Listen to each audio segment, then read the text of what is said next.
రాష్ట్ర సచివాలయంలో విద్యాశాఖ ఉన్నతాధికారులతో మంత్రి కోమటిరెడ్డి వెంకటరెడ్డి సమీక్ష సమావేశం నిర్వహించారు. ఈ సందర్భంగా మాట్లాడుతూ నల్గొండను అన్ని రంగాలలో నెంబర్ 1గా నిలిపేందుకే తన వంతు కృషి నిరంతరం కొనసాగుతుందన్నారు.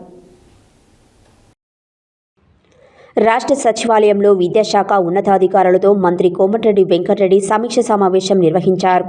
ఈ సందర్భంగా మాట్లాడుతూ నల్గొండను అన్ని రంగాలలో నెంబర్ 1గా నిలిపేందుకే తన వంతు కృషి నిరంతరం కొనసాగుతుందన్నారు. విద్యారంగంలో నల్గొండకు నూతన ఒరవడి రాయబోతుందన్నారు.